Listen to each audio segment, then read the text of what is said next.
Hola, ¿cómo están? Bienvenidos a un podcast de Vital Emoción. Hoy es nuestro episodio 16 y, como lo menciona la imagen, hoy vamos a hablar de ruptura amorosa, duelo, cerebro y renacimiento. Como siempre, soy Daniela Quiroga, psicóloga clínica, y hoy quiero hablarte de algo que duele. Claro, quizás muchos de nosotros hemos pasado por una ruptura amorosa y un duelo, pero también vamos a entender que este duelo puede llegar a transformarnos profundamente. Hoy vamos a hablar de ruptura amorosa, del duelo que deja y de lo que ocurre en nuestro cerebro y obviamente de ese renacimiento que surge después. Si estás atravesando una ruptura, este episodio es para ti. Y si ya la viviste, quédate, porque entender lo que pasó puede sanar lo que aún duele. La ruptura no es solo emocional, es neurobiológica. Cuando una relación termina, muchas personas sienten que se están muriendo por dentro. Y la verdad es que no es exageración. Cuando amamos, se activan en el cerebro circuitos similares a los de la adicción. Se liberan sustancias como dopamina, oxitocina, serotonina, y el amor no solo se siente en el corazón, se construye en el sistema nervioso. Por eso, cuando esa persona se va, el cerebro entra en estado de abstinencia y aparecen síntomas reales: ansiedad, pensamientos obsesivos, insomnio, pérdida de apetito, sensación de vacío, dolor físico en el pecho. Y no estás exagerando. Tu cerebro está intentando entender por qué perdió algo que asociaba con seguridad y placer. El duelo amoroso es un proceso.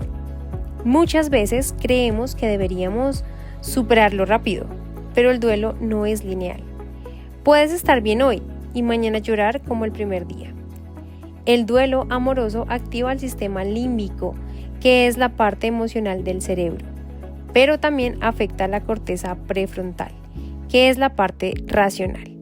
Por eso, a veces sabes que esa relación no era sana, pero aún así la extrañas. No es incoherencia, es proceso. Lo que más duele no es la persona, es la historia que imaginaste. Quiero que escuches esto con calma. Muchas veces no lloramos solo a la persona, lloramos el futuro que habíamos construido en nuestra mente. Lloramos los planes, las vacaciones imaginadas, la familia soñada, la versión de nosotros que éramos cuando estábamos con esa persona. Una ruptura no solo rompe un vínculo, rompe una identidad, y ahí empieza realmente el verdadero trabajo. ¿Qué pasa con la identidad después de una ruptura? Cuando estamos en pareja, nuestro cerebro crea una narrativa compartida, el nosotros. Cuando la relación termina, ese nosotros desaparece y vuelve el yo. Pero muchas veces ese yo se siente perdido. Por eso tantas personas me dicen: no sé quién soy ahora, siento que me quedé sin rumbo. Y aquí es donde empieza el renacimiento. La ruptura la podemos llegar a ver como un proceso de renacimiento. El dolor tiene una función, nos obliga a detenernos, nos obliga a mirarnos y nos obliga a reconstruirnos. En consulta siempre digo algo como: una ruptura puede ser un colapso o puede ser una reconfiguración. Depende qué hagas con ese dolor. Si lo evitas, lo reprimes o lo tapas con distracciones, pues la verdad es que se va a poner algo crónico. Pero si lo atraviesas conscientemente, se convierte en crecimiento. Entonces, ¿cómo renace el cerebro después de una ruptura? Cuando decides trabajar en ti, creas nuevas conexiones neuronales, fortaleces tu corteza prefrontal, disminuyes la activación de la amígdala, recuperas tu sistema de recompensa interna, empiezas a generar placer en otras áreas. Nuevos proyectos, nuevas relaciones, nuevas metas, nuevos aprendizajes. Y poco a poco el cerebro deja de asociar felicidad con una sola persona. Eso es libertad emocional. No es olvidar es resignificar. La verdad es que entendemos aquí que sanar no es borrar. Sanar es recordar sin desbordarte. Es poder hablar de esa historia sin que tu sistema nervioso colapse. Es agradecer lo aprendido y soltar lo que ya no es. Y aquí entendemos que cuando nos enamoramos no es magia, es biología. Se activa el sistema de recompensa del cerebro, especialmente el núcleo accumbens y el área tegmental ventral. Allí se libera dopamina. La dopamina no es la hormona del amor, es la hormona de la anticipación. Por eso, cuando amamos, pensamos en esa persona constantemente, sentimos euforia cuando nos escribe, nos volvemos más sensibles a su aprobación. Además, se libera oxitocina, el vínculo, y vasopresina, apego. Esto crea sensación de seguridad y pertenencia.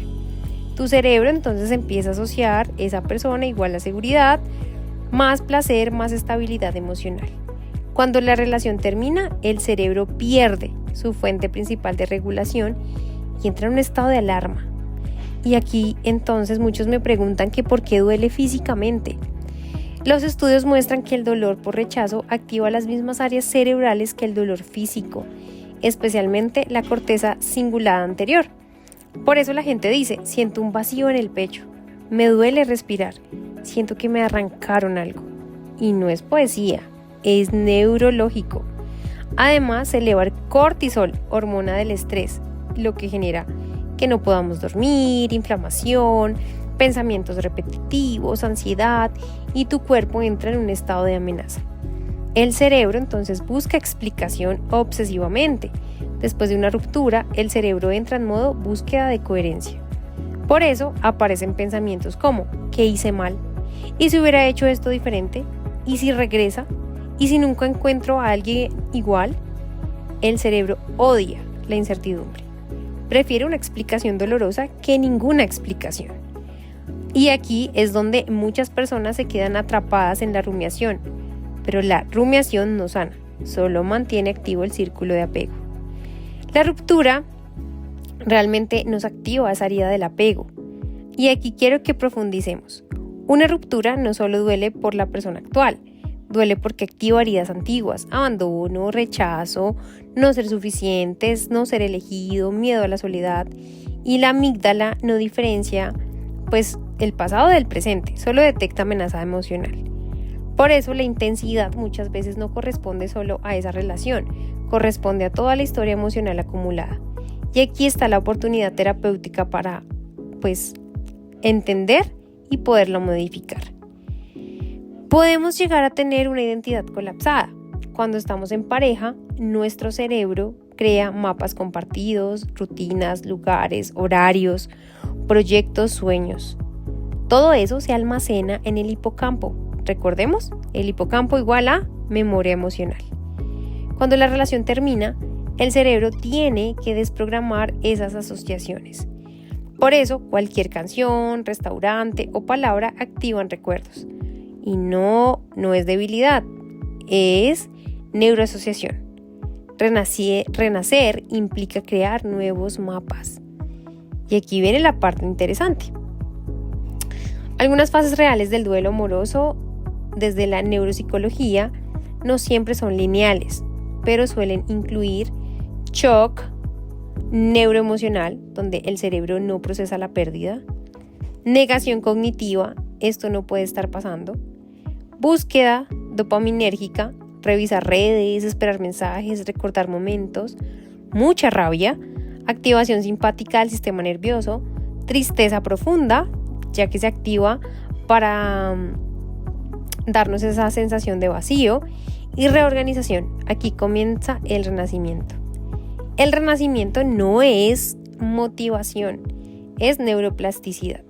Cuando decides trabajar en ti, empiezas a generar nuevas experiencias, creas nuevas redes neuronales, tu cerebro aprende que puede obtener placer sin esa persona, se fortalece tu corteza prefrontal y aquí viene la autorregulación.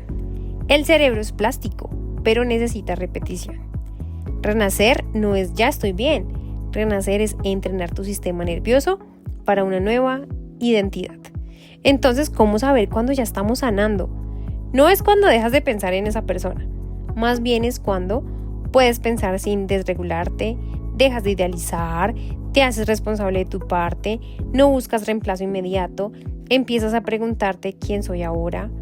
Sanar es recuperar poder interno. La ruptura puede llegar a ser una expansión de conciencia.